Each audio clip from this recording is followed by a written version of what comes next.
We are officially more than halfway through the NFL season. We have basketball going. We just finished baseball. Hockey's out there. And we're already about to start drafting playoff best ball teams for the NFL, which is bonkers. It's November 9th somehow. Let's talk about some strategies you should be attacking for these contests. And I think Beimfohr and myself are going to jump in a draft or two with you guys. So let's hit it.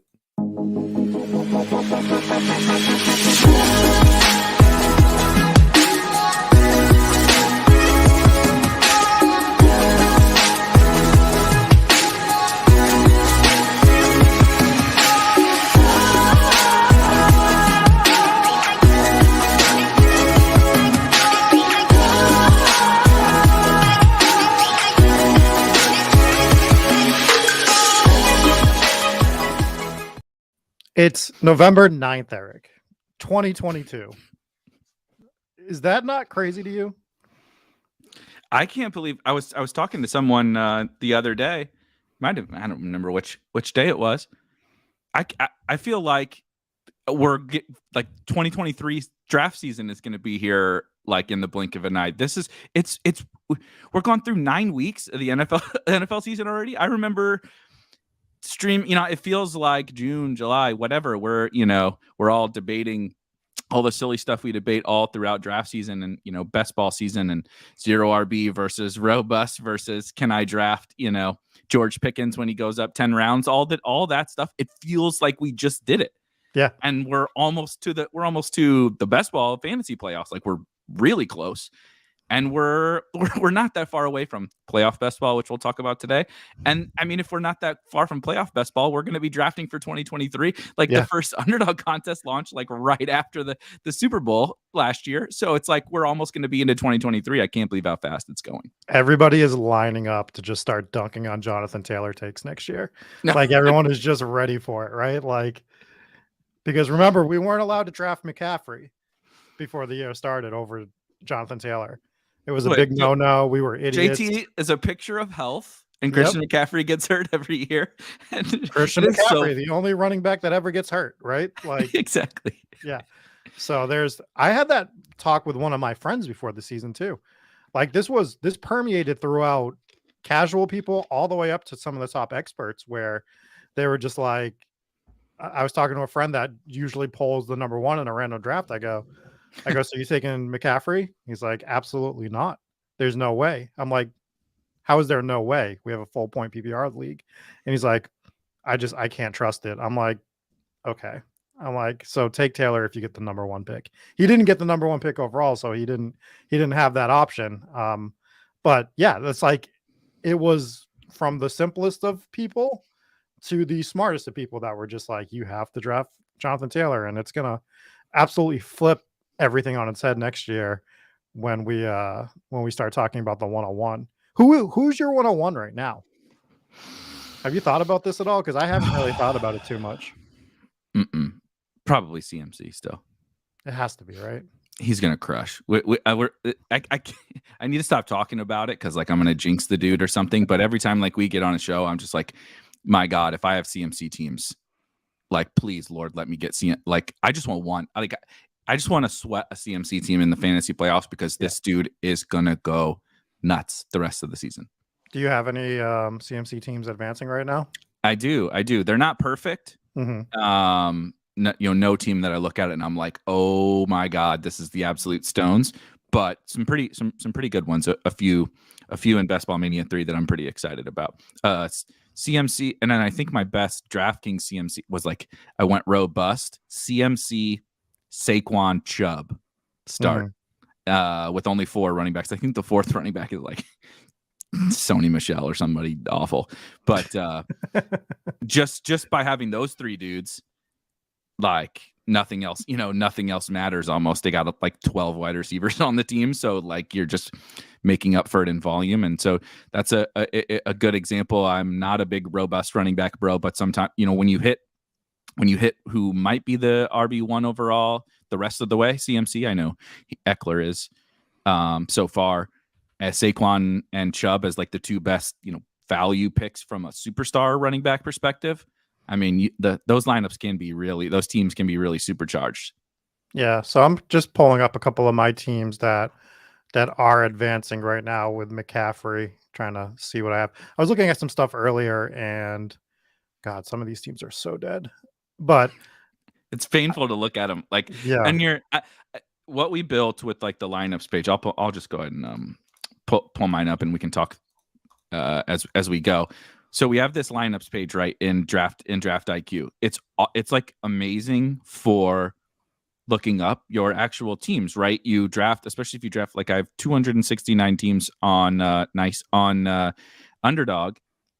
And like, if it's not at the top of my page in my Underdog app or whatever, like I'm just never even gonna look at it. If it's a fifth place CMC team, there's no way for me to find that in the Underdog app. So this is like incredible. I use it every day looking up different stuff to find teams. But the problem, like you said, is sometimes you go look and you're like, oh my God, look at this Trey Lance, Javonte, Bateman, Darren Waller team. And you're like, God damn it. Like that team is so bad and so dead. And you might have wasted like if you didn't draft a lot of like Ken Walker and you see Ken Walker on one of those dead teams, you're like, motherfucker. Like what, that's a wasted chip on a league winner. Yeah. Yeah, I only have one that's advancing so far for my McCaffrey teams, but I also have not updated my scores, so I need to do that before I even actually look at this. I think I did. Looks like I did. Yes. So I have 11 CMC teams in BBM3 and 36% within 20 points of advancing. I'm pretty stoked about. That's pretty sweet. I'm trying to find if there's So the highest scoring one has Javonte, Aaron Jones, Fournette, yuck. But like, look at that. Just drafting only 3 running backs, even though Jones and Lenny aren't that good. It's like, well, and then freaking Alberto, the corpse of Alberto on the team. But like, you just get enough wide receiver weeks. Judy, Smith, Devonta, MVS, Olave, right? All these guys kind of rotating through usable weeks. It's a kind of fun team. I'm looking at one now that's not in the money at the moment, but it's kind of fun. It's a Mahomes, Mac Jones team, which, we like Mahomes, of course. Then it's McCaffrey, Antonio Gibson, Damian Pierce, Rashad White, Mostert for running backs, which I think is a fine like rotation behind McCaffrey. But I have Brown, AJ Brown, T. Higgins, Jerry Jeudy. Somehow I drafted Russell Gage. Like probably my one Russell Gage team. Christian Kirk, rest in peace to Sky Moore, KJ Osborne, Kendrick Bourne, but Tanyan, Logan Thomas, Noah Gray for tight ends. I don't hate it. It could get through. Supposedly at the moment it is only 25 points behind if this is updated yet, but who knows if I did that properly. This is a good another like similar to you where I'm going to be interested to go back if some of these teams do get through. I know we still have a ways to go, but some of the teams that like just through conversation have come up and I've looked at like on shows and stuff. This one right here, my Mahomes, Mac Jones CMC team is like eerily similar to yours, where it's like Rashad White, maybe Lenny throwing a fit. I don't know if that's good or bad for Rashad White, but Michael Carter is like fine. Right. Jamal Williams has been really good. Chris Evans is useless. But it's like there's a capable enough few backs behind CMC that you're all right. And then, like you said, AJ Brown, Gabe Davis, Adam Thielen. Like that. I don't even remember ever drafting Adam Thielen. He was so not on my radar, but he ends up on this team. Okay, that's fine. Devonta Smith, MVS, Sky Moore, useless. But Hardman, triple, the Mahomes freaking triple stack. It was kind of like punting off 1 or 2 spots to find the one guy that's good. And I guess apparently that's going to be Hardman. Maybe low on Kyle Pitts in the playoffs, which I don't know if that. You see the team and you're like, yeah, it's fine. But if it does get there, you could see reasons as to why some of the CMC teams could make a run if you just have like live bodies that are capable around it, and a decent stack. Like, I mean, a Chiefs stack with CMC and some usable other players around it, AJ Brown, Gabe Davis, like, fuck yeah, like those teams can make a run. And those aren't the teams that like you're thinking about, like that you're excited. This has Jamal Williams, but outside of that, it doesn't have any like league winner. there's no league winners on this team, but just by kind of a little bit of variance and staying mostly healthy, you can have teams that are really, really live at this point in the season that don't even feel like they should be. So I'm going to throw out one more CMC team that is advancing, and it's Lamar and Trevor Lawrence at quarterback. And we kind of got unfortunate at running back, but we have McCaffrey and Barkley, which is fun. But we had Javonte on this team as well. Oh, and Marlon Mack. Could have been Marlon. So that tells you when this team was drafted, basically. Yep.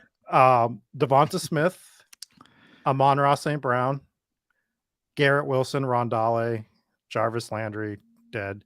Jalen Tolbert, dead. But John Mechie, dead. The Julio Jones, dead. God, I don't mean to be insensitive, but literally, let's not talk about dead with John Mechie. He literally is like fighting for his life.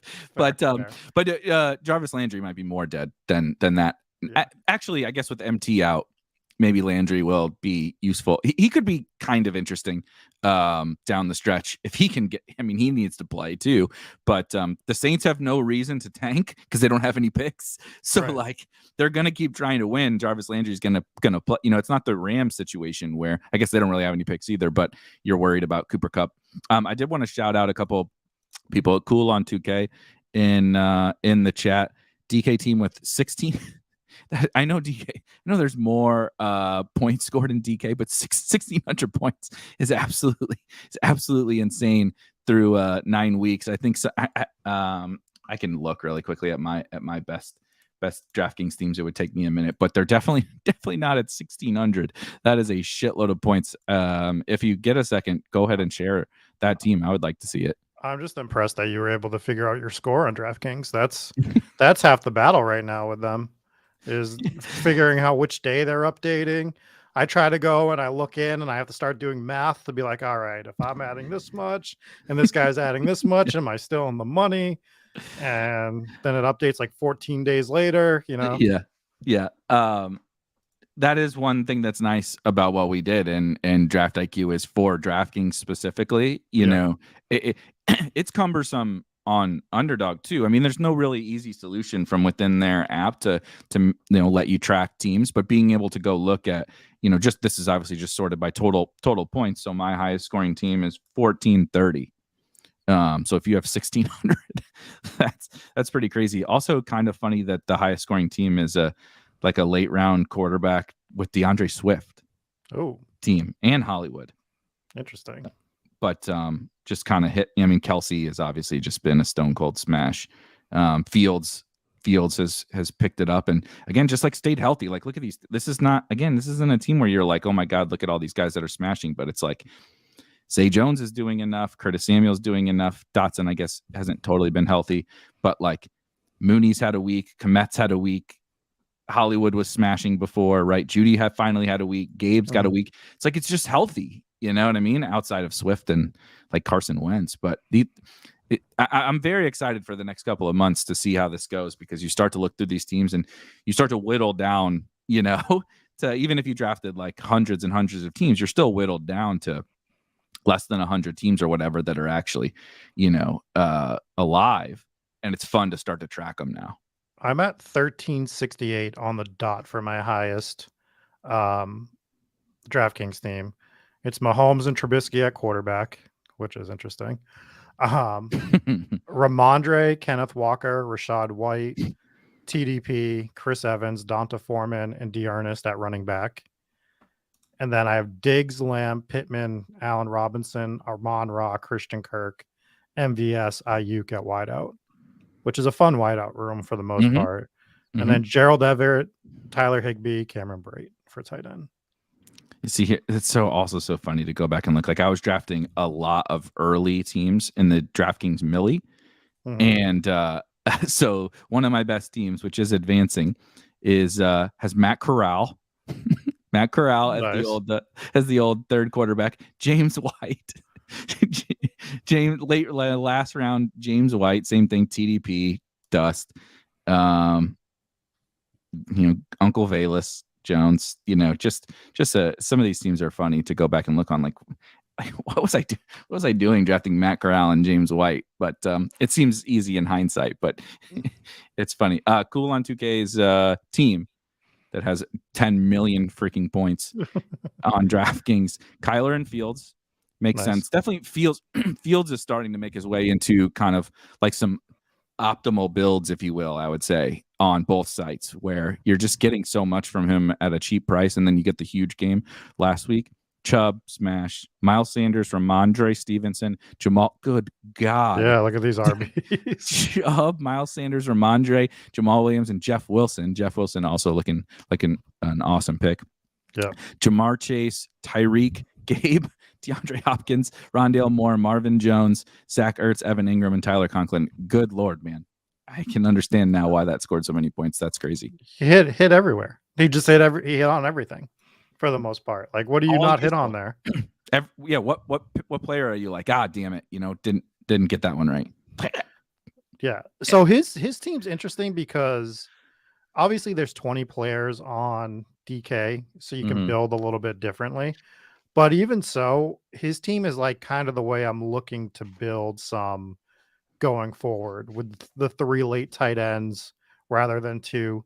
Because I'm looking at some of these 2 tight end teams that I have even on Underdog, and I'm like, I took some wideout or some running back that chances are they're not going to get in there. Like, who's the guy from the 49ers we were drafting a ton of? TDP. I'm thinking wideout in the 18th round. Danny Gray. Like, okay, like I understand the thesis is that like maybe he goes off one game or 2, but if we can get these tight ends that are going to give you like 6 to 8 to 10 points in a week here and there, feels better than hoping for that 120-point week from a wideout when the position's just so bad, right? Yep. So those are things I'm going to be looking at a little bit more intently next year as well. Just like maybe because we usually do 2-6-8-2, maybe I want to do 2-6-7-3 more than more. You know what I mean? I did do that more this year. Like last year, that's not even probably something I would have thought much about. I just wasn't that interested in that structure. I think from a structure perspective, I've come a long way from where I thought everything kind of needed to be when we very first started in the whole, 2 years ago or whatever. Definitely 3 years ago plus. I'm gonna draft a ton of continue with 2-7-7-2 teams. 2-6-7-3 is definitely going to be in the bag. A lot of building off of that kind of structure, but then the opposite too. People talk a lot about draft less wide receivers.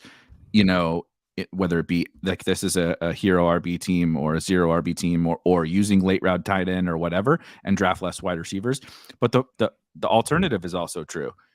People love their running backs. We talked about this on a show recently. We might get way more wide receivers pushed up and way less running backs pushed up next year. And if that's the case, like, okay, if I'm going to dip my toes into, I could still get an elite. I can get my AJ Brown or whatever, but then I can get 3 super right ETN and Ramondre and whatever, and just stop at 3 or 4 of those guys and kind of going back. I did that a little bit last year, not as much this year, kind of just using those very barbellish structures, I think is going to be even more important next year, just as the field gets sharper and sharper.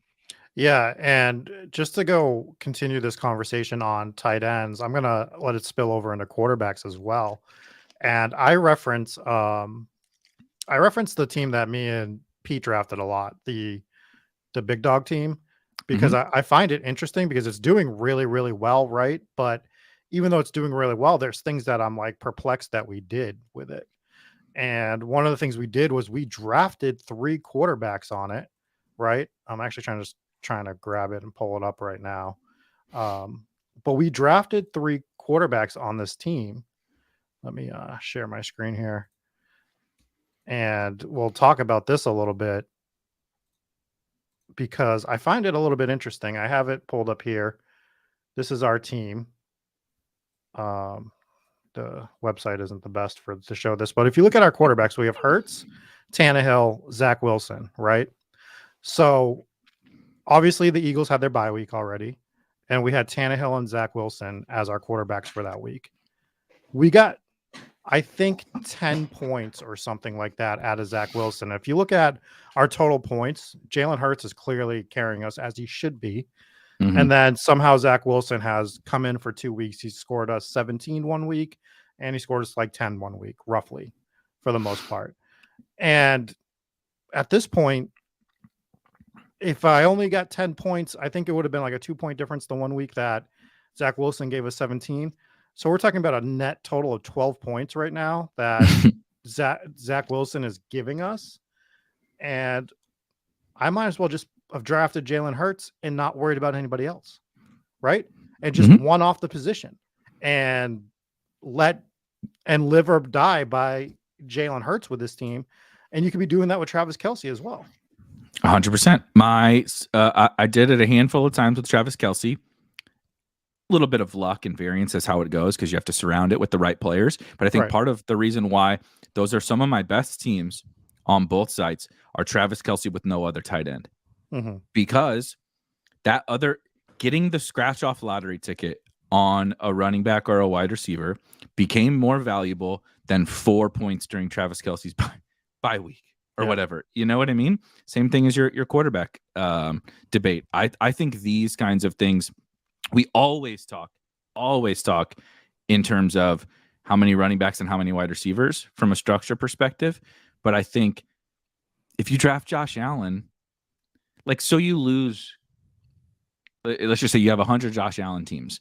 So you lose a few percent of them, 3, 4, right? Use 3 or 4, lose 3 or 4 teams because you didn't get the 10 to 15 points for his bye week, which is what the real number is, by the way. When bye week people, they always, it's total propaganda from the bye week bros when they're like, what do you mean you can't draft 2 quarterbacks on the same bye week? You're going to give up like 25 points. I'm like, motherfucker, there's one quarterback in the whole league that scores 25 points a game. You're talking about drafting like Trubisky and Mac Jones. And so those, you can't project them for 25 points. You can project them for like 12. So like you're giving up 10 to 15 points by either not drafting the second quarterback or having them on the same bye week. And tight end is even less, right? Look at these tight ends. So you didn't have Evan Ingram on your Travis Kelce team. Like, who gives a shit? It really doesn't matter. And so I think that's going to be a really fun conversation for sure in the offseason. Yeah. And I just look at this team when we talk about this, and we crushed this draft for the most part. We had Fournette, Breece Hall. Poor Breece, man. This running back room is the fucking stones. Dude. It's the nuts, right? Like, it would have been the nuts if Breece was still playing with Fournette, Hall, Stevenson, Jacobs, and Walker.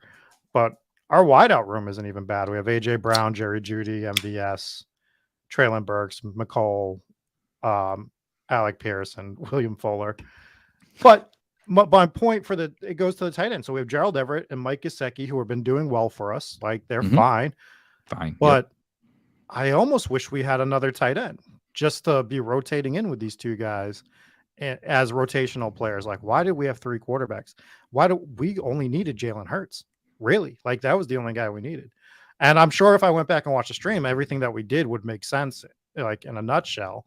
But going forward, I don't think you'll see me draft a team like this unless it's an auto draft going forward. Yeah. If I go elite QB, I think you're going to be seeing me do it with 1 sometimes and never more than 2. Like, I wasn't doing never more than 2 for the most part anyways, but like legitimately never more than 2 going forward. I agree. It's also a good segue into kind of some stuff we're going to talk about with the playoff best ball, where the quarterback position and the tight end position, I think, but particularly the quarterback position, drives so much of kind of how you paint the picture for your team. And in the playoff format, it is even more like everything we're talking about with Jalen Hurts or whatever is even more important, but it's quite a bit more nuanced because you need, you can't do it with Jalen Hurts this year. For example, in the playoffs, can't do it because he's going to have the bye. But, how do you, especially at this point in the season, how do you handle Josh Allen and Patrick Mahomes, who you would like to do it with single quarterback because of what that flexibility gives you. You were just showing what the flexibility gives you over the course of a regular season. Now think about when like every week is more important from these flex plays, right? Yeah. You need Gabe Davis. You like last year, you didn't need a Bills stack, but you had to have Gabe Davis, right?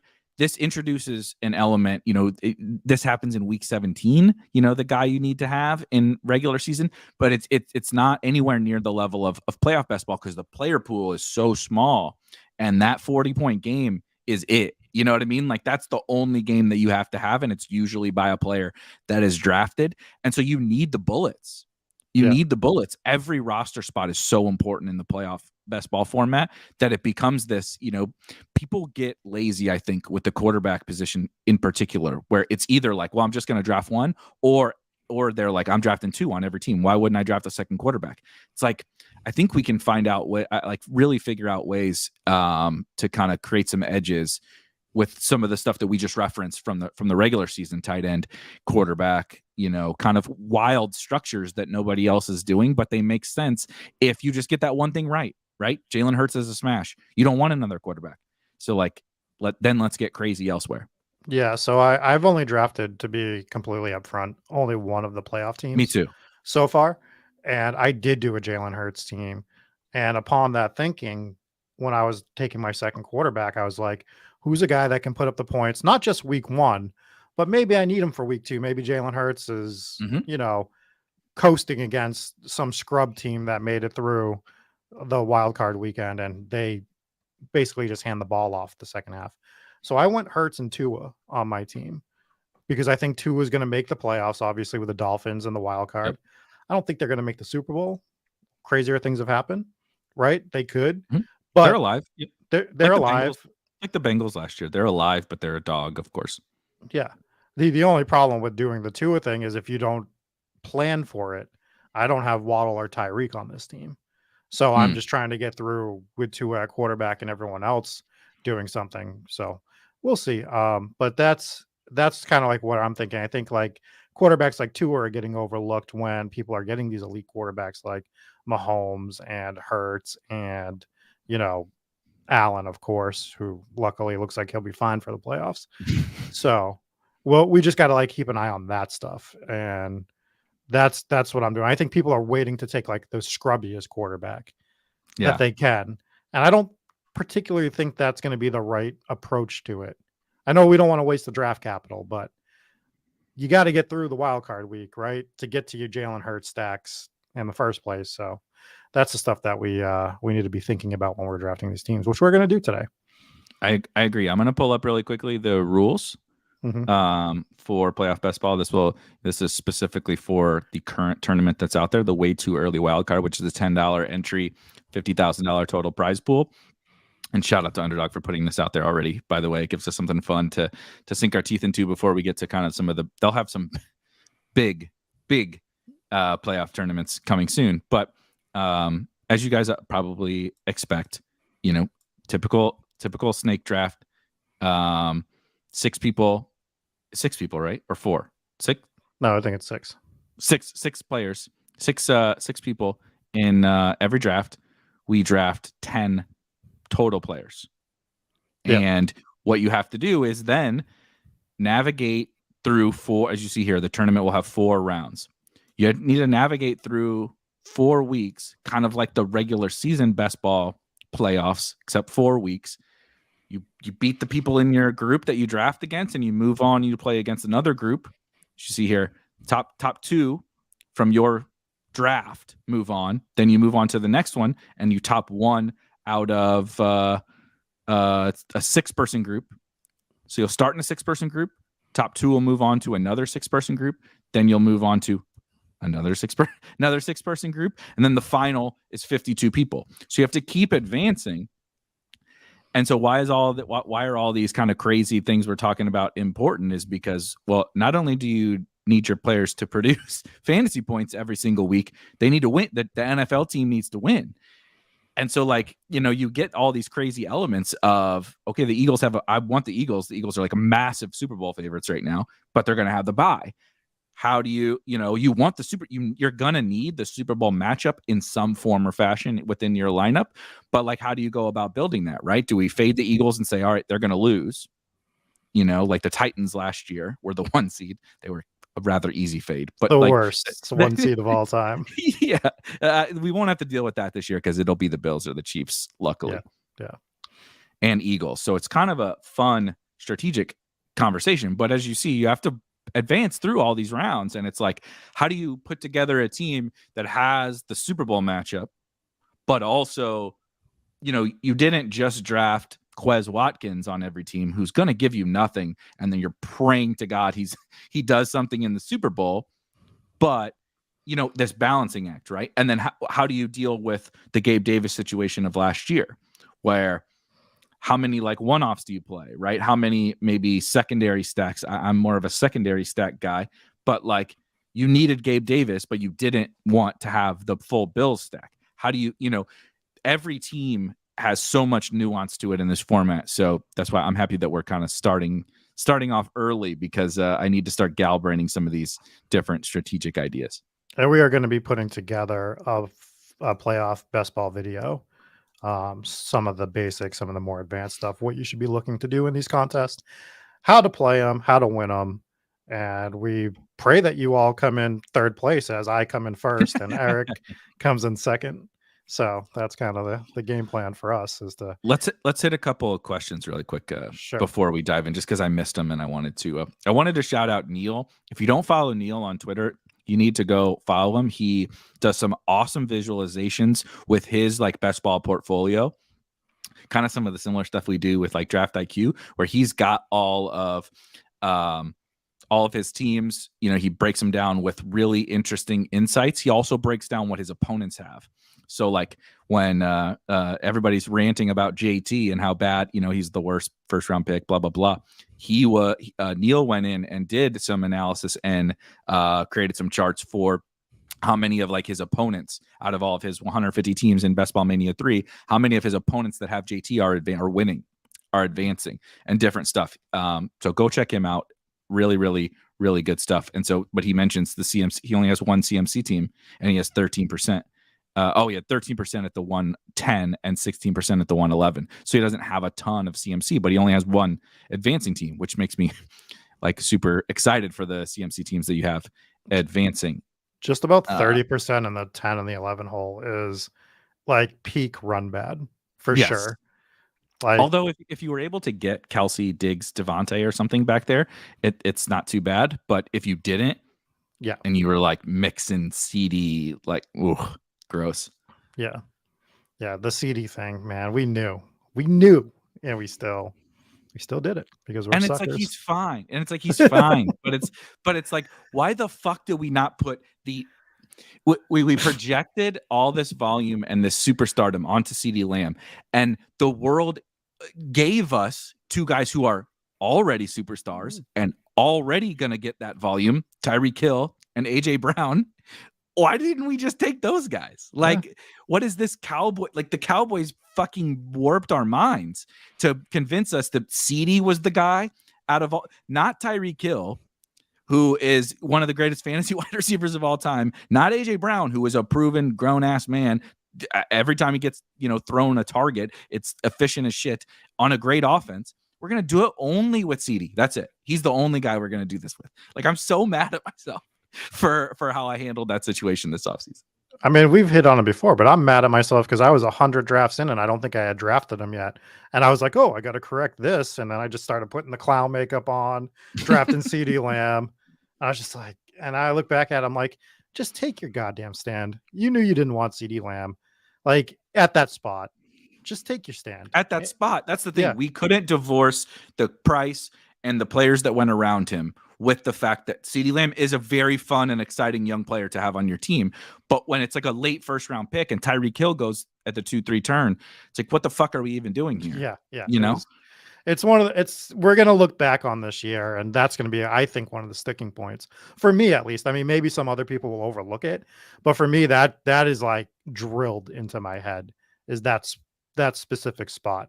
It's like a poker spot. Like when I study a spot in poker that shows up to me and I'm like, I go over it over and over and over in my head, even if I know like I did something right or something wrong, but I just want to be able to recognize it the next time it happens. Like, okay, this is basically the same spot as 6 months ago when, I 3-bet this guy and he came over the top and it's all adding up to the same play.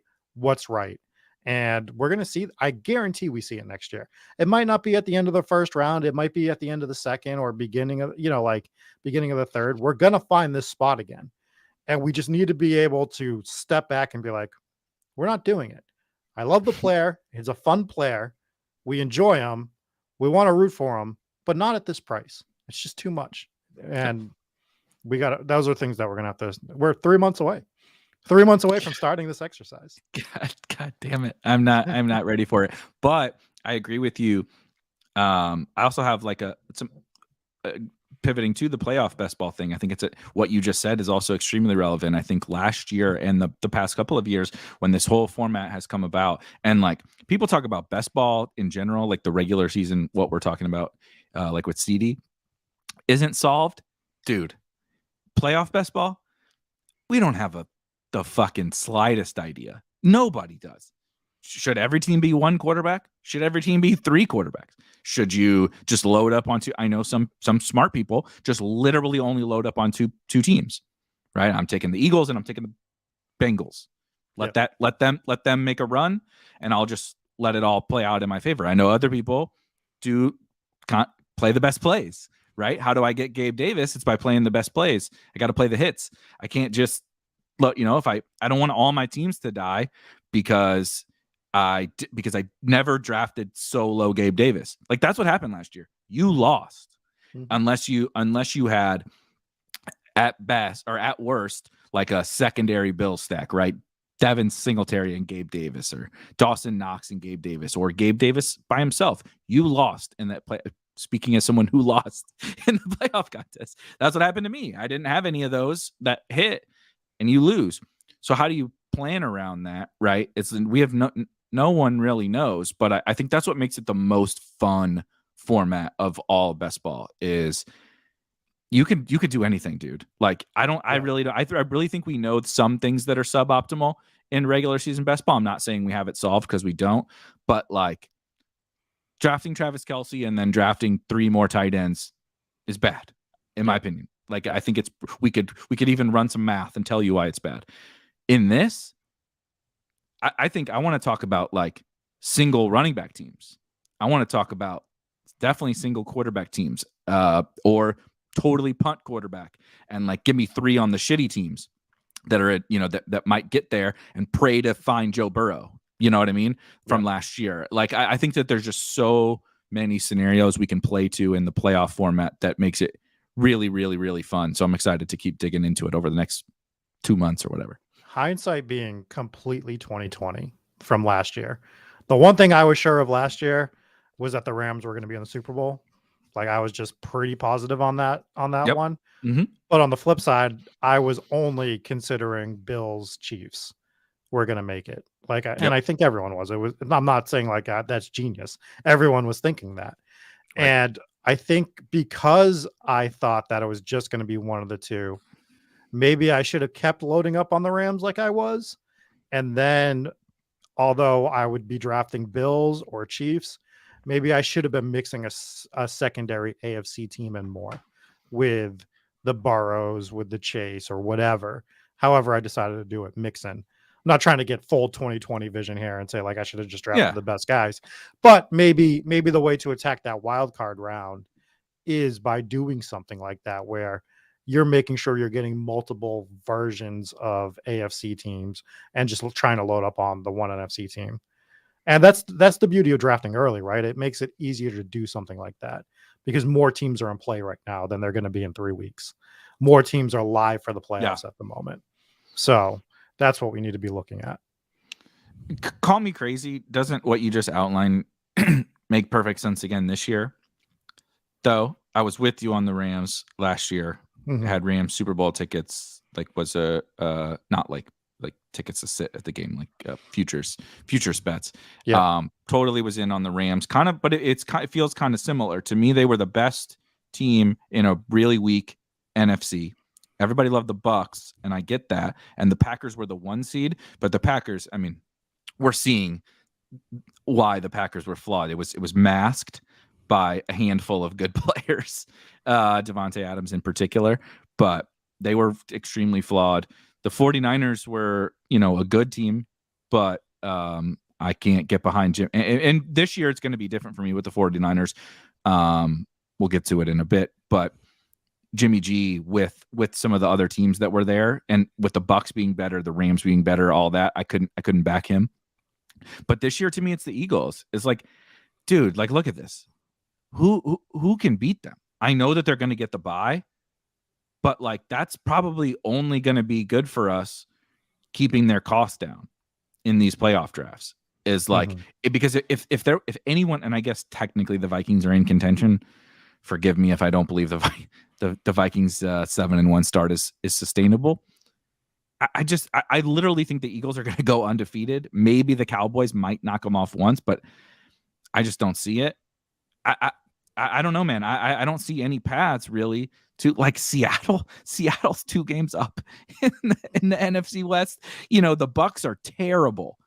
And they might end up running away with this division because the division is so bad. The Packers are useless. The Bears and Lions aren't even trying to win. The Giants aren't trying to win, and they keep winning because everybody else sucks so bad. It's like, I just don't envision a scenario where we're not taking a big stand on the Eagles. And then in the AFC, I mean, dude, obviously Bills, Chiefs, Ravens, Bengals. The Browns could get themselves into the mix. The Chargers could get themselves into the mix. I think that there's a lot of that. The Jets are really good. You mentioned the Dolphins are probably my favorite out of that whole list. The Jets are really good. The Jets just beat the Bills. Like, I know it's Zach Wilson, but like, you could use them as secondary plays, right?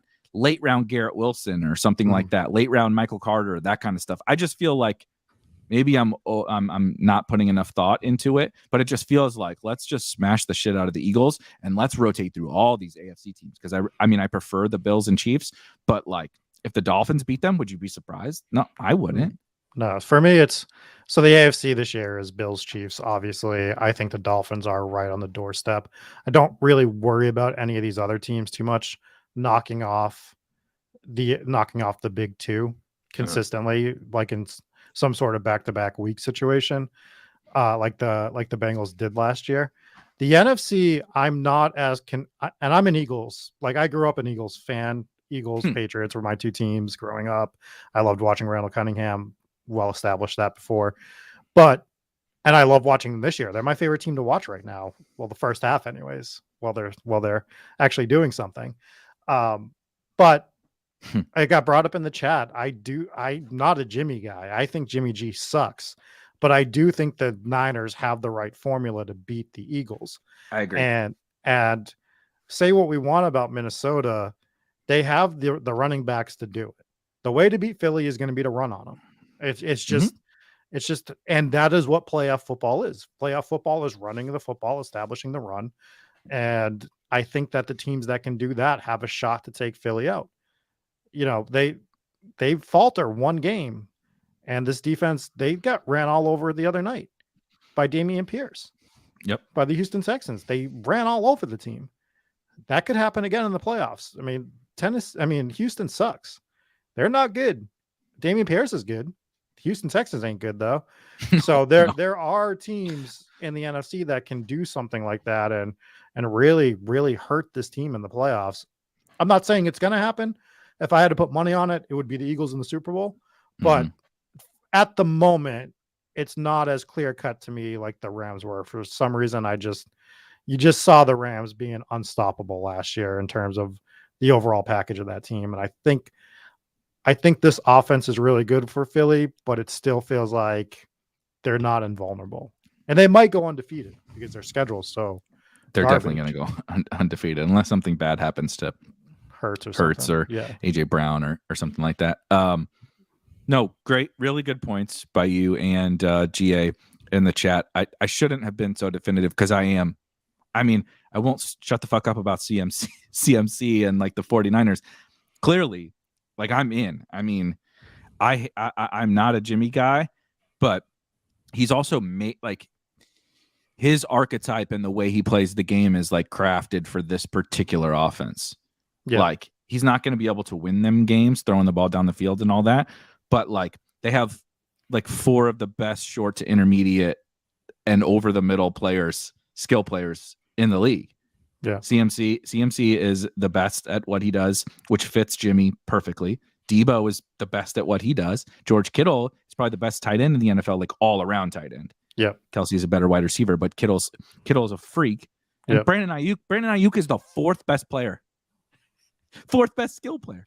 That's ridiculous. He's a stud. And they can establish a pass rush. And if you get Hurts to turn the When ball healthy, over, they need to get healthy on defense. That's Right. literally my only concern, because they have an I might flip-flop this whole take I just had about the Eagles by the time we get to the playoff season if the 49ers defense is healthy, because they have an elite, not good, elite defense, maybe even better than the Eagles when healthy. It's just that they're so banged up that their defense is kind of bad right now. And I hate to say it, but look at Dallas, right? Like, I don't like the team as a whole, but if they decide to make that move to Pollard by the playoffs and just like make him the back 75% of the time, and then they get pressure on the quarterback, like unlike most other teams do, they force a turnover or two, Philly's in big trouble in a game like that. Like, not that they can't Definitely. come back and win, but it's every team. I mean, the Cowboys defense is good. The Cowboys, just like the 49ers, both those defenses can slow down the Eagles. And if they slow down the Eagles, and like you said, they just, Kyle Shanahan establishes the shit out of it. Zeke and Pollard, Zeke's getting his three yards in a cloud of dust, and Pollard rips a couple of big plays. I agree. They can win. So what I wanted to, all that keeps going through my head while we're talking about this is, how would you apply this to, like, if you're going to draft 10, 50, 100 teams into a playoff format? How would you go about it? Would you literally just like almost X out the NFC and play the Eagles, 49ers, maybe Cowboys, I guess, probably the top 2 guys, and then cycle through the AFC? Or how would you like generally apply it to your drafts? It seems like the way to do it right now, right? If you take the Eagles and 49ers, and then your AFC bring back is just like the Chiefs or just the Bills, you're banking on them being the 2 seed kind of and getting through. Right. And then you can just one-off 1 or 2 guys from an AFC team, maybe here or there, just to expand the wild card roster a little bit. Yeah, just like you're like two cheap, whatever, Chargers or something like that. Like, they're probably not going to make a run, but getting a cheap, I don't know, Keenan Allen or something like that sounds nice for the wild card round. Yeah, I mean, but you might see one of these teams like what if Seattle does get through? And I'm not saying Seattle's bad. They've exceeded expectations all year, but I don't think they're going to win a playoff game. They could surprise us. But if let's say the Dallas Cowboys draw Seattle at home, right? And we're going Cowboys, Eagles, and we're getting the Cowboys who have to put up points because somehow the Seahawks are good and are pushing them. And now we're getting Cowboys, Niners in round 2 or something like that. And the Eagles are getting some scrub called the Bucks, who I don't think they might be more viable to come playoff time, because that's just the type of team they're built to be, is just this playoff run team. But I can't fucking do it. I've stacked these losers in DFS. I was willing to, even when Brady made the move to the Bucks, he was really bad with the Patriots that last year, if you recall. Trust me, they got cucked by King Henry in the playoffs. I went to that game. Shout out DraftKings. That was one of the most fun sporting events I've ever had, is being at Gillette Stadium while Derrick Henry runs for 200 yards and ends Tom Brady's Patriots career. That was seriously amazing. But I was like, I'm out. I'm like, that's it. Father time has come. Tom's not going to be awesome. Blah, blah, blah. Well, then all he does is, absolutely dunk all over me for 2 years. And I think I was willing to put that aside, like this year, like for some DFS purposes, a little bit of best ball. But like, I think it's just kind of over for this offense. I think Leftwich is not good. I'm not going to, call him Joe Judge or whatever, but he's not good enough to help overcome their challenges. They can't get the ball downfield. They can't protect Brady, and they can't run the ball. And like, say whatever we want about Lenny, Lombardi Lenny was a huge reason as to why they were successful in the past, and they don't have any of that anymore. The defense isn't as good. I would rather fade them and devote my chips to the Niners and I Eagles. agree. But I'm just saying they are built for a playoff. Like, they are the type of team that like rolls itself into the playoffs and then it's a problem. Like, that's just the type of team they're built like. Let's go. We can go ahead and put some let me share my screen. We can put some takes to the test. We'll hop in a draft right now, Andrew. Just because I have so many, I like now after all this conversation. So Way Too Early Wildcard, if you're on desktop all the way to the right, it's probably the same on mobile as well. 26% full already. People love the draft. People love the draft. That's why we do. Oh, perfect. There might be some people that were watching that got into a draft right before us, but we do need 5 more. If anybody wants to hop in here with us. But I think my eyes have been opened a little bit on the NFC side of things for sure, as to maybe some different ways. But I do kind of still feel fairly passionately that like it's those two top teams, which makes me really gross to think about it with Jimmy G. And I almost think like, and he's going to be free. He's going to be totally free, and you can pair him with Hurts and say, one of these two teams is making the Super Bowl, and then I'm going to go get my Chiefs, Bills, whatever on the other side. And you have, no matter what happens, you have your rounds covered with quarterback. You have, theoretically, the story is you have the NFC team that's coming out. You just need to hit on that AFC team. And like, you really only need that one game from Jimmy. Please God, play the Giants or something, and score 20 fantasy points and be good enough to help me, because you only got to get second out of 6 to move on in the first round. And so I almost feel like a lot of 49ers and Eagles, and just saying, look, we've made the decision that those are the two like almost stone cold lock teams. One of them is going to make the Super Bowl. And so we build all those teams to say those two teams are playing in the NFC Championship, but one of them is going to win. I don't know who. And then I just start cycling through Bills, Chiefs, Bengals, Dolphins, whatever, all these other teams with them, I think is a kind of interesting approach. I also wonder if it's interesting to do, and I don't think you could do this frequently, but if you could get it done, maybe the ideal situation is to do a 3-2, 3-2, where you're predicting the NFC and AFC championship games, where you're taking 3 from the team you're thinking is going to advance to the Super Bowl. So like, let's say we think it's Eagles 49ers, right? On the NFC side, we take 3 Eagles, 2 49ers, and we'll say Bills Chiefs, which you're never going to be able to do this just based on draft capital, but 3 Bills and 2 Chiefs or whatever, and build your teams that way. So like, you could probably do that with like the Dolphins if you wanted to. Like, if you wanted to do like a Dolphins Chiefs AFC surprise game, and maybe a Cowboys Eagles one, where you can get 2 Cowboys, 2 Dolphins, and then 3 from the 2 teams that you think are actually going to make it there. Like, something like that might be an interesting build as well. Yeah, because the other thing about that is it's going to be a little tougher for the Super Bowl, because you're going to have that right exact stone cold nuts, right? Because no matter which game is in the Super Bowl, because you need to fill out a starting roster, you're only gonna have maximum 6 players, and it might be 2 quarterbacks, depending upon how the matchup plays out. And so you're gonna have to have the right stone cold. But I mean, at the end of the day, just get there, just win, baby. Get me to the Super Bowl. Give me as many teams to the Super Bowl as I can, and I'm down for that. So looking at the ADP really quickly, it is interesting.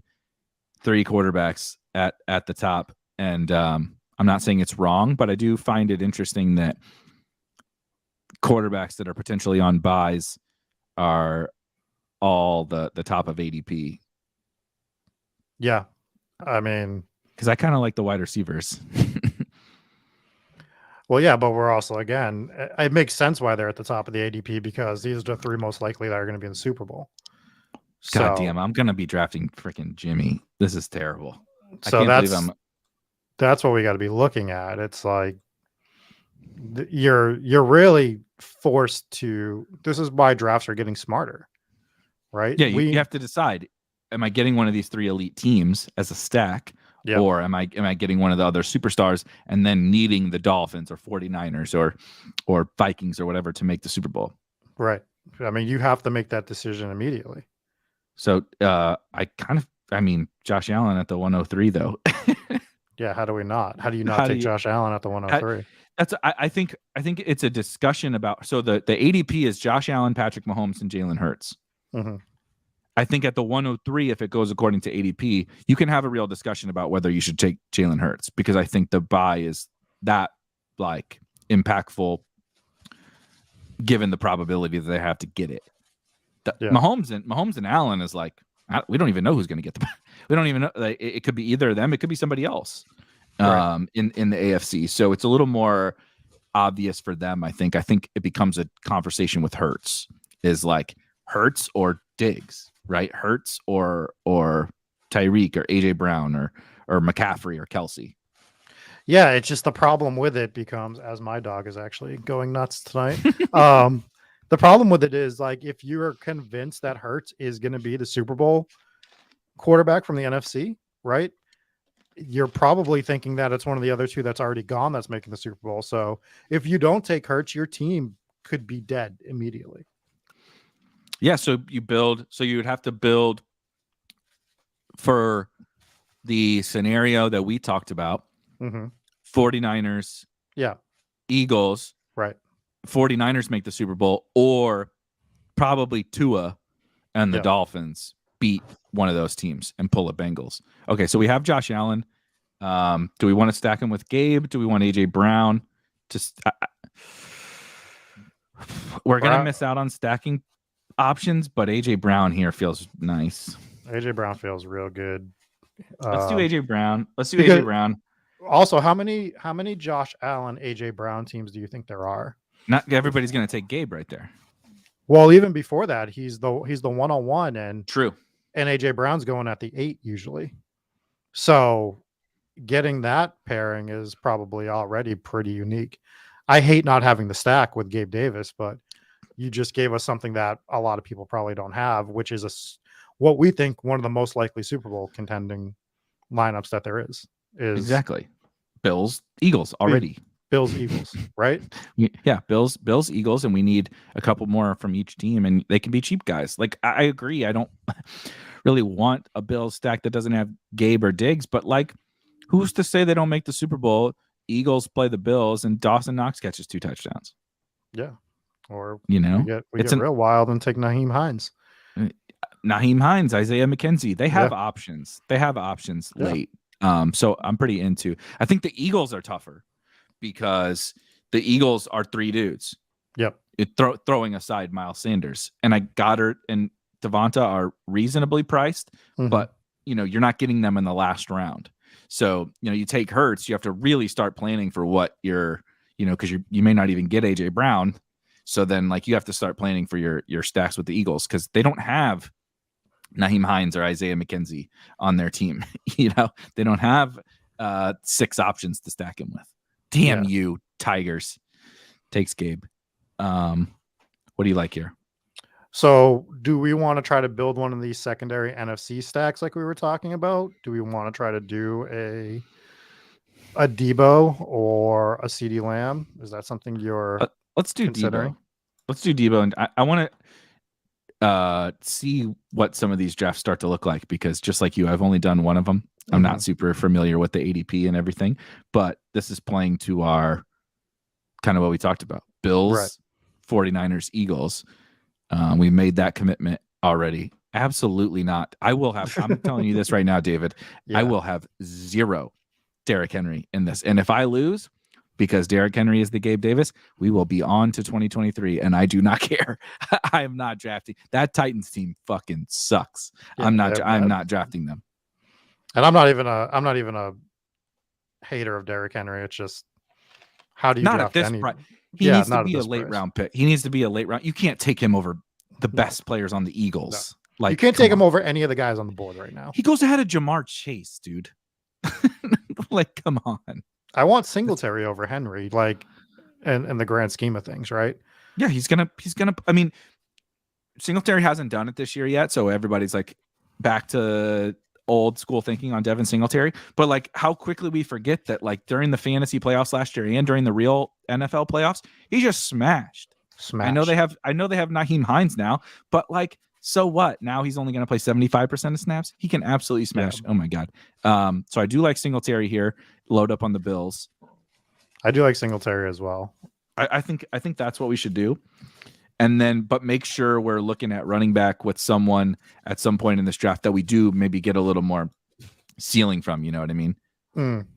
For the early rounds, Saquon, Eckler. You know, they got to do some work to get in, but you know what I mean. Just I took Eckler on mine late because Ken Walker. He could be. Why does Ken Walker go? Why does Ken Walker go at pick 44? Well, I think Ken Walker. For me, Ken Walker is the Derrick Henry problem, where, I mean, he's obviously a better price, but you're not getting more than one game from Kenneth Walker in the playoffs. Is my opinion. But you could get two, and if Derrick Henry went at pick 45, yeah, we would take. I would draft him, because if we're gonna go so ham on the Eagles, Bills, 49ers, mainly Eagles, Bills, 49ers aren't getting the bye. Eagles, Bills, like you could have the double buys. Mm-hmm. You know what I mean? And then, but having Ken Walker as like literally like a top 5 fantasy running back, and and they're up by 2 games in the division, and they're like easy in for the wild card right now. They got to keep winning, of course, but he makes for good filler, I think, on teams. Yeah. And you could take him and DK Metcalf and be like, maybe they make the NFC Championship game. I kind of know what I would like to do here. Yeah, what do you want to do here? I'm open. I'm kind of thinking we need to go Kittle here. We don't have to, but yeah, I'm down for Kittle. I think Kittle kind of ahead of Ayuk. Yeah, Kittle or Ayuk. I'm open to either one of those. Yeah, I kind of like Kittle here. Yep. So we have 2. They're kind of the same to me, to be honest. I mean, also we can take Ayuk. We can still take Ayuk. We could, but we could also take. I also see another guy we could take. Motherfucker, you guys, a bunch of assholes taking Gabe right before us and then taking Ayuk right when we started to talk about him. Yeah. He does have a CMC. He has Oh, this is a nice team. CMC with the Dolphins stack. Oh fuck, he's gonna get two on this team. Yeah, that's gonna be a nice team. That's a nice team. Yeah. I mean, taking Tua. Dolphins can sneak in. They can. They're good. So these takes because I didn't think the Bengals could make the Super Bowl last year. So take these this year takes with a grain of salt, but I'm gonna go in with what we talked about with the NFC, maybe Dallas, like maybe some Dallas, but Eagles, 49ers, and then in the AFC, it's Bills, Chiefs, Dolphins for me.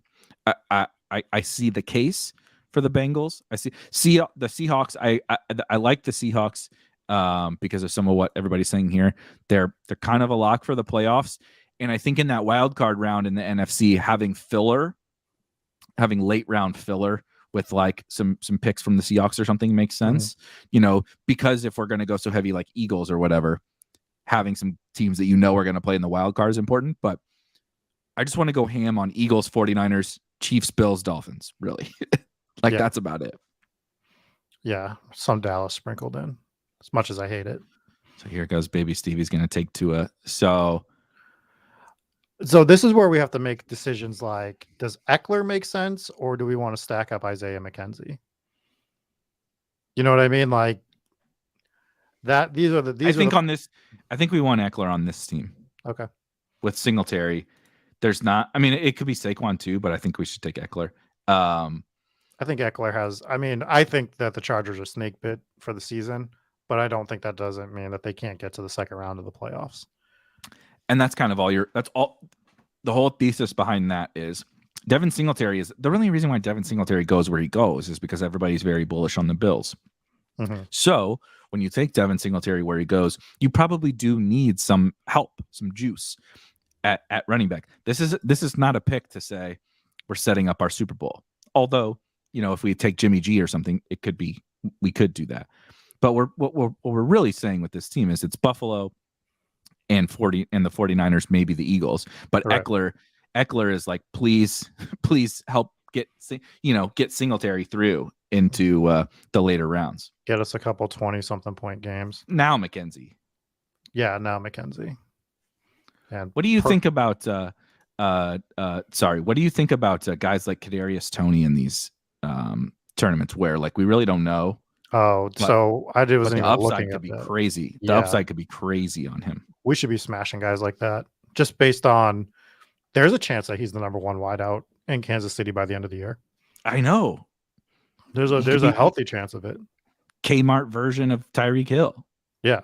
Dollar store Tyreek Hill going at pick 44. A guy like him is like the potential playoff winner, right? Chiefs get the second overall seed, and Tony's just crushing throughout the playoffs, and he's your Gabe Davis of last year. Yeah, why can't he be? To me, like he makes the most sense out of everybody for it. Also, Cooper Kupp in the 8th round. I know the Rams suck, but that's pretty crazy.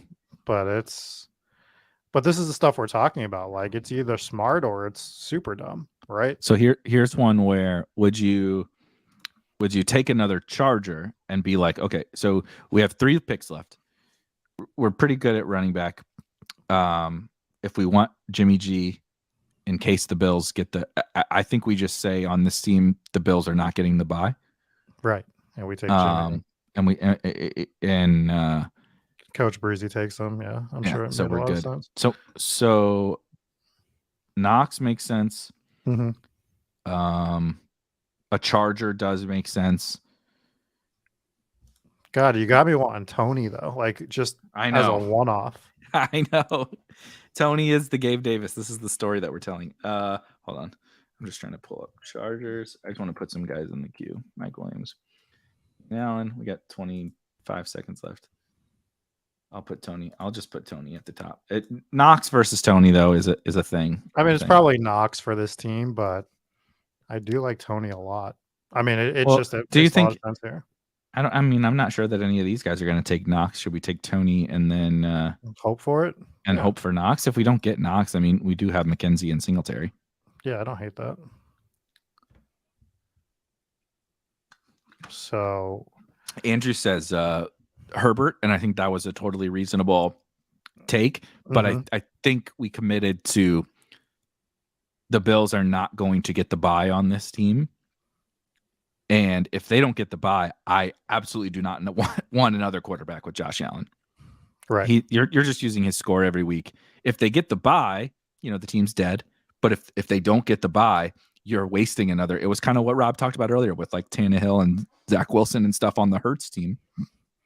You're just wasting a Herbert pick. You're never going to use him. Not to the level where he scores enough points you care. Right. If Allen has a down week in week 1 and Herbert outscores him by 4 points, like who gives a shit? You can still finish 2nd out of 6 with Josh Allen scoring 22 points or whatever. It's not that big of a deal. And their number 1 seeds in real limbo if he's not playing this week. They could absolutely lose to Minnesota. Yeah, 100%. Okay, back on us. We got Chargers in the queue. We can we don't have any other Eagles. I'm just going to put Quez in there just because, but I don't really love that. It's got to be Mike Williams, right? Just because we're looking at the boom type player, it would be Williams. Yeah, if he was Gabe Davis, 103 touchdowns or whatever, if he was Gabe Davis of last year, and we already committed to the Chargers, so I think it makes sense. And that's who I compared Gabe Davis to at the beginning before the season even kicked off. I was when we were doing our Gabe Davis like InfoWar arguments on Twitter. my comparison was like you're not taking Gabe Davis in the 4th or 5th, but you're taking Mike Williams in the 3rd. Yeah, for second. at the 2-3 turn. Yeah. I mean, they're essentially the same player for the most part. Like they do the same exact thing. More volume now for Mike Williams, but that's because he's like what 28 or 27 or something like that. He's been around a little longer, and Keenan Allen never plays. Keenan Allen's been hurt the whole year. If Diggs didn't play, Gabe would get more volume too. Right. Yeah. So I mean, to me they are the same player. Like in terms of like, you know, production fantasy wise. Yeah, so I'd be going that way with it. So here, this last pick is interesting though. I don't have a very good. We took Tony. I think McKinnon is interesting. Undrafted right now. We have a little bit of need for a running back. Where's Gainwell? Did he already get drafted? Probably not. Yeah. Oh my God, Gainwell's getting picked. I kind of like McKinnon on this team, to be totally honest with you. I don't hate it. I don't hate McKinnon. I also wouldn't hate taking Quez to get another Eagle. Yeah, Quez or McKinnon? I'm open to either. 5 seconds. I think we want Quez, to be perfectly honest. Yep, that works. Just because, like, I don't know. It might be McKinnon. I don't know. I think Quez.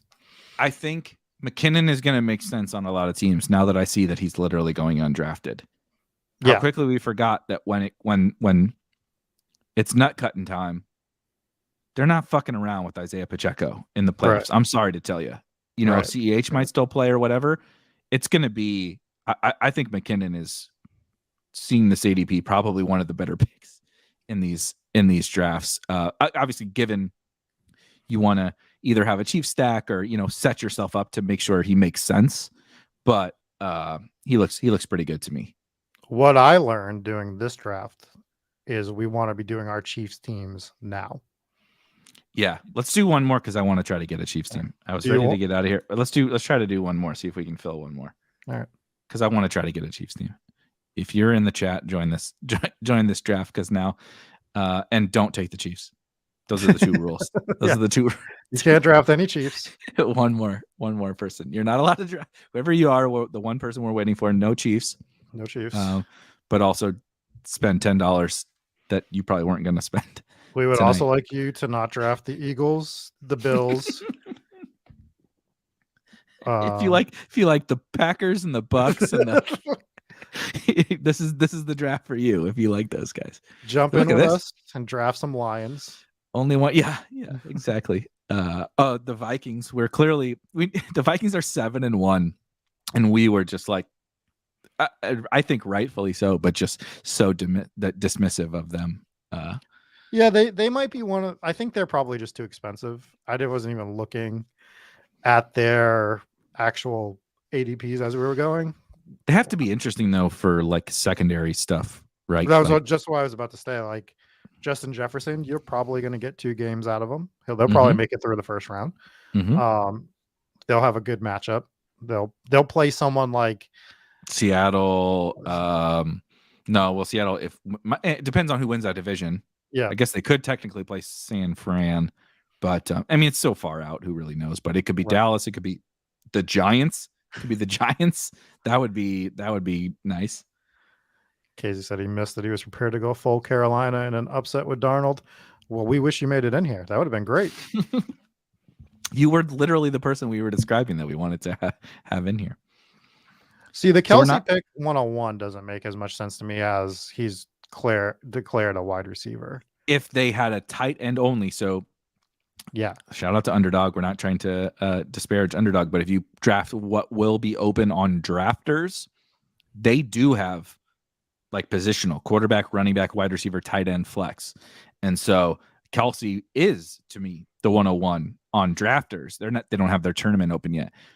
On here, where he's just a wider, just the same, him and Stephon Diggs are the same. Yeah. No, I'm not the 101. Justin Jefferson goes 103 in our draft. We're getting set up to get Allen or that's amazing. At the 105. And then and then we just need Big Teach. What a great name, by the way. He thinks he's Big Teach. Yes, Larry Allen, Hoover.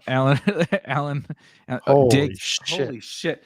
Okay. I don't know what the right answer is here.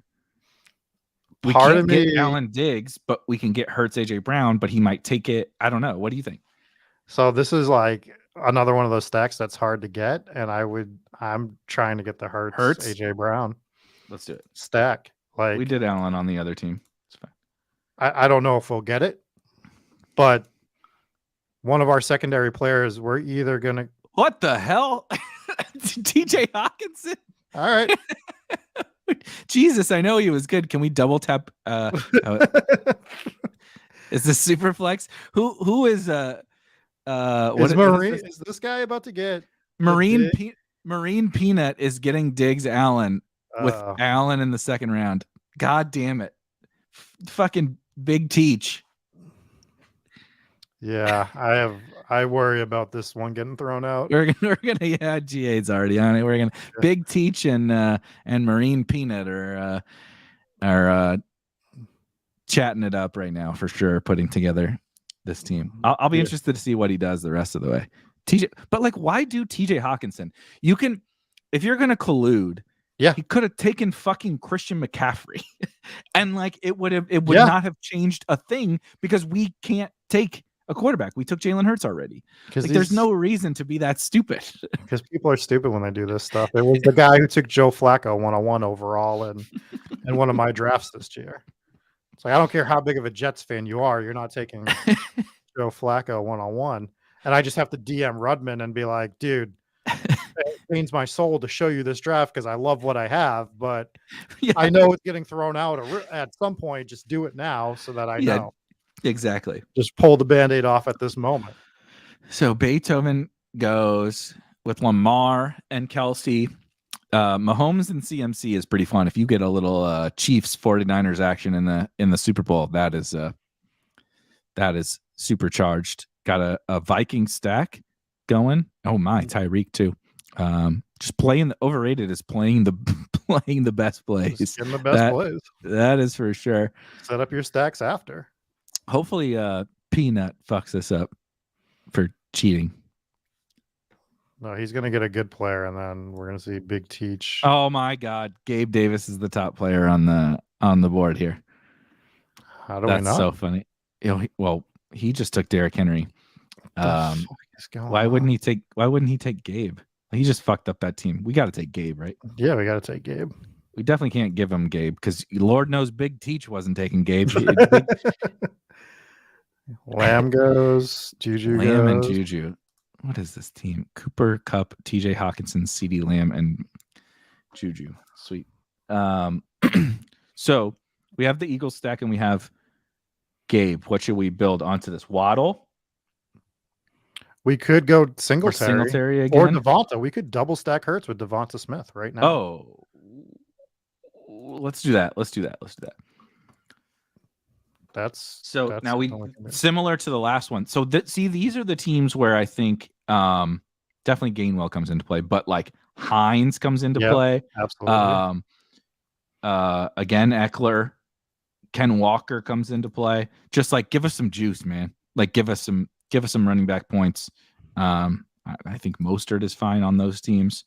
Where's McKinnon? I'm gonna grab McKinnon. I don't even hate David's point in chat that we could have went Waddle and grabbed Tua after. I just think the Hurts, AJ, Devonta double is going to be relatively unique. Yeah. And we can figure out quarterback with, you can take naked Tua. It's fine. We can take Gesicki. We can take Tua Gesicki. We can take Jimmy and somebody. We can take a late round quarterback. You can take Geno. Yeah. Geno can get you through the first round. Yeah, definitely. Saquon he says Saquon is a good play. I think it really depends on your build. Mm-hmm. Because Saquon, I also think is most likely a one and done player. Yeah. Right. I mean, if they make the playoffs, they're one and done. Should be. The first round will be interesting because like technically they could beat Minnesota or something like that. I don't think they can beat a full strength San Fran team, but technically they can probably beat the Minnesotas. The Bucks are going to be playing in that round. They fucking suck. Anybody can beat them. So it's at least interesting in the NFC. But like, it's one game. You're not getting two. Like, not against the damn Ayuk would have been sweet. Kittle. What do you want to do here? A Singletary? I mean, we just have to get through the idiot on the 6th spot. So it feels like Singletary, and then see what's left. Just so he doesn't auto draft Singletary. Yeah, because he would if he auto drafted. Yeah. Yeah. So give him Dak. Give him Dak. Yeah. He has CD, so that works. And Saquon. Okay. I think. What do we have? So we have Hurts, AJ Brown, Devonta Smith. I do think we want to take another quarterback on this team, so that's something to think about. And we have our Bills, so we don't have to take any more Bills. I don't hate taking Eckler to set up our second quarterback. Okay. Yeah. I like that. Let me look at wide receiver really fast. Oh shit, I need to move him. Yeah, because there's no really wide receivers here that Kittle would be fine. Yeah, but we have the no. So I think we want AFC right on this team. Yeah. I was thinking we had Josh Allen again, like an idiot. Done Eagles. I think, unless there's nothing in the last round that makes sense on our team, we can take Quez again. But I think this Eagles stack we're set up, and then you fill in these running backs from the AFC.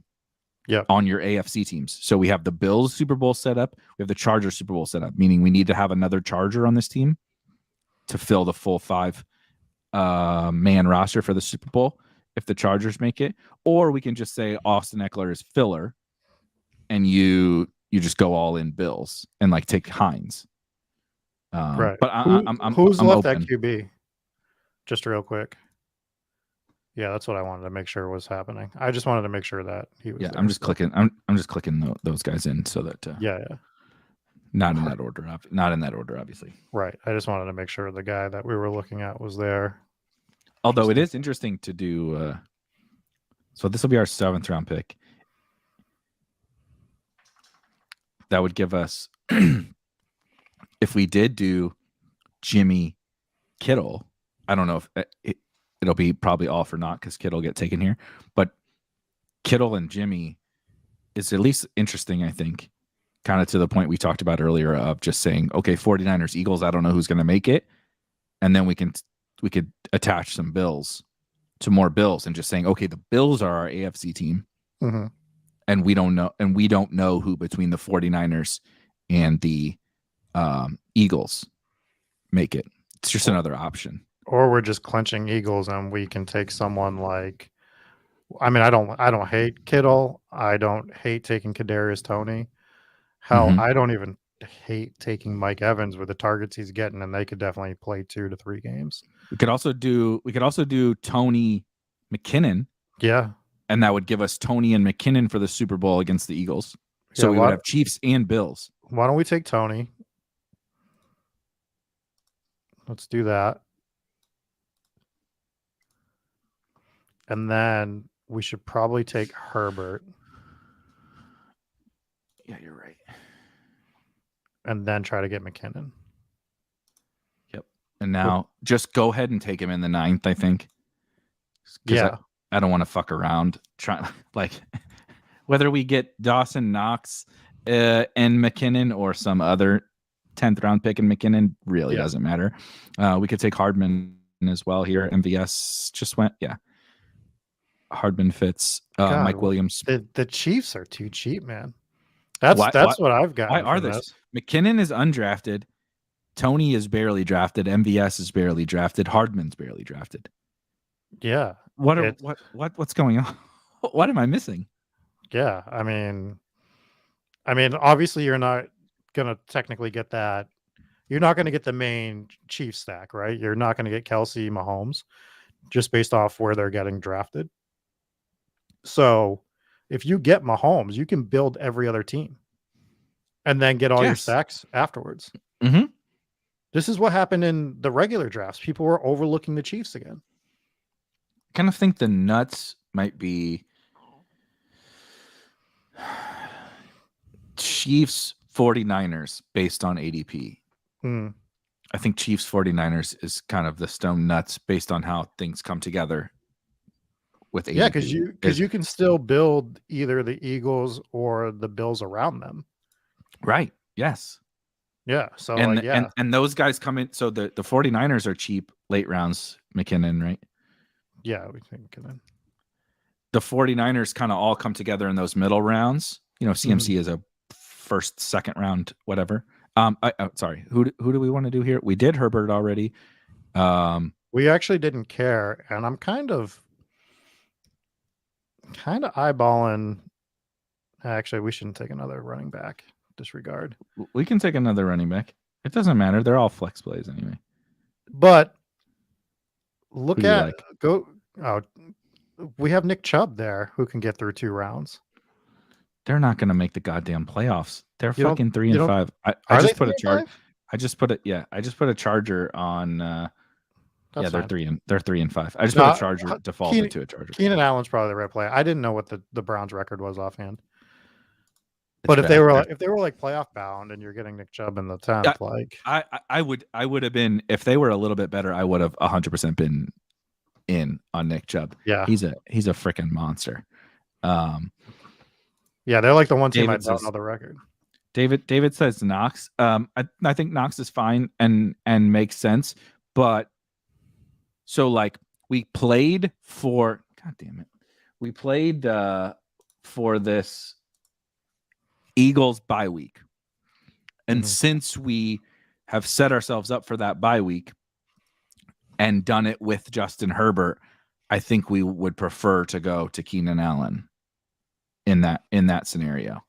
But not Knox is fine, but I just think a Charger made a little bit more sense on that team. I mean, Keenan, because the whole point is that stack is helping us get through.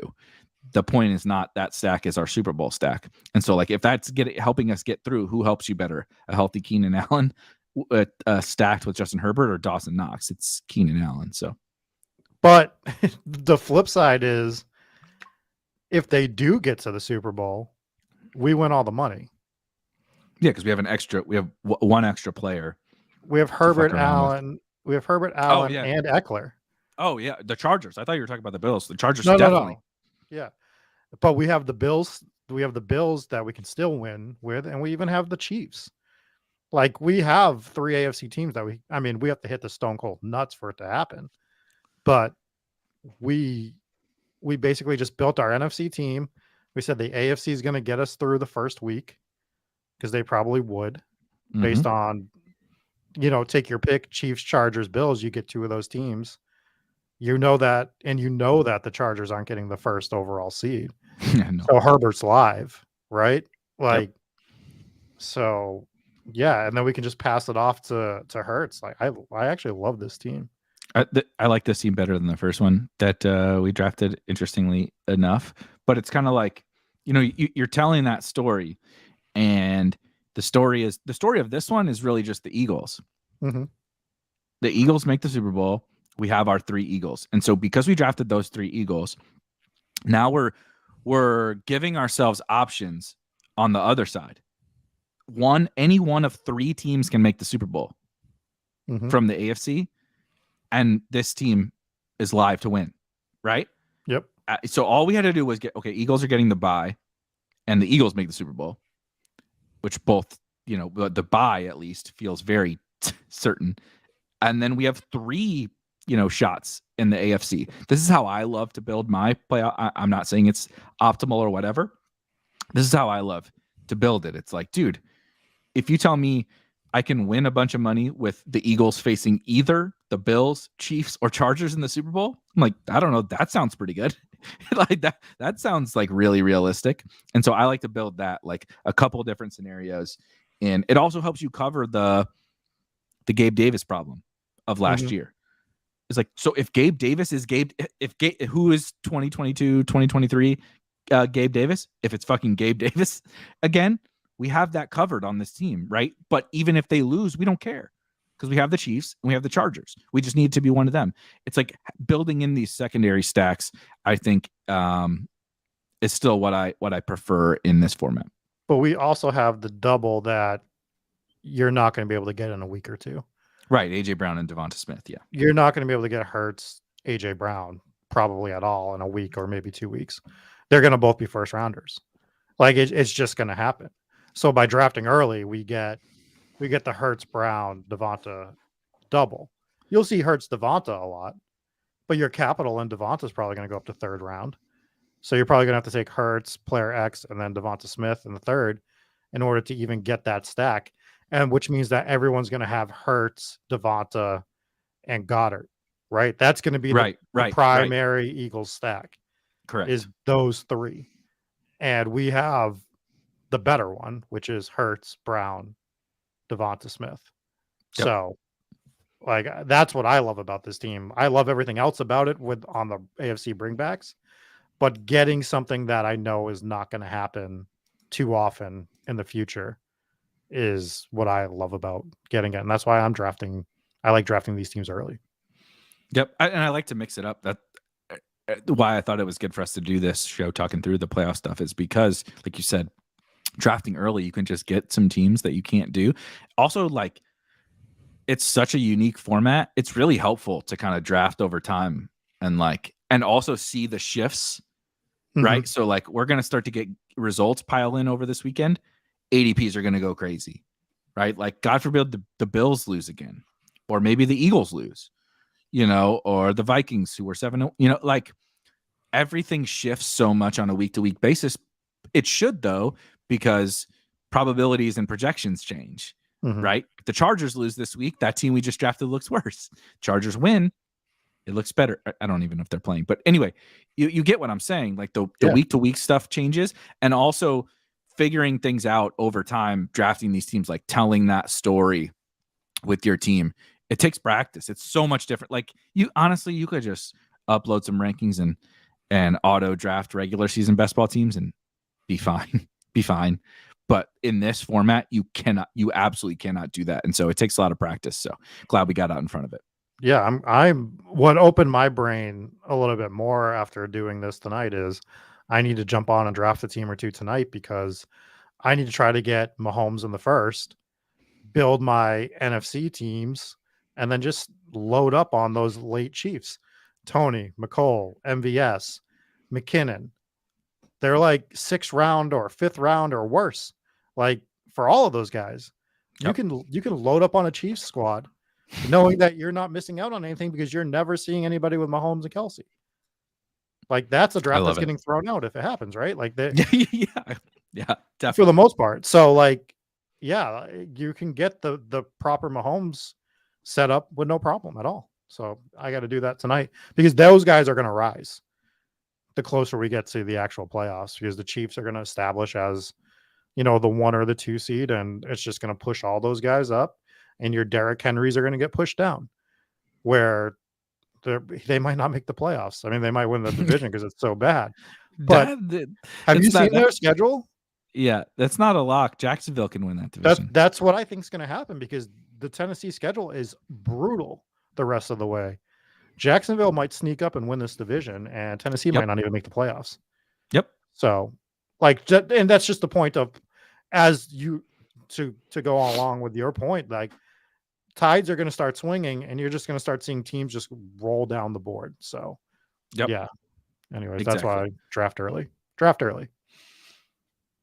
Anything else? We'll definitely be doing a lot more. Like Rob mentioned, we're working on a video for some playoff best ball, multiple videos for some playoff best ball strategy. We're going to have rankings. We're going to have strategy content. We're going to have multiple more streams. We will definitely be covering a lot of playoff best ball stuff, but we wanted to kick it off since Underdog blessed us with a playoff best ball tournament in week 8 or whatever it was.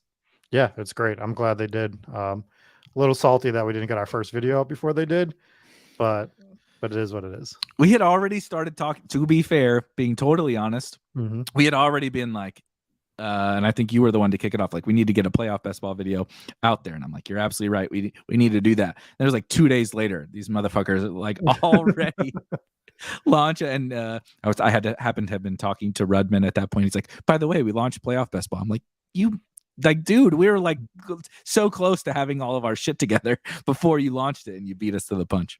Goddamn Rudman. Hasn't DM'd me back either. He's supposed to be coming to do a horror movie review with me, and I haven't heard back from him. So yeah, Rudman. That's because you mentioned him in a spoof video where you put me in the trunk, and you know, it mentioned him. I wrote an entire song to Rudman. Anyway, anything else you got before we get out of here? That's it for me. I was just going to say the Battle Royale stuff will be pretty much primarily written moving forward. Silas is doing work. He was in the chat earlier. Awesome work on every 2-game slate on Underdog, and then I'm covering the main slate and obviously covering the rankings and everything like that. And we're in the Discord drafting teams, and a lot more playoff best ball to come. So we will see you guys. Week community keeps winning these battle royales or cashing tremendous win. Shout out to I Was Inverted. Another big takedown. Another big win. So for myself, and my dogs are excited now. And Rob, we'll see you guys next week.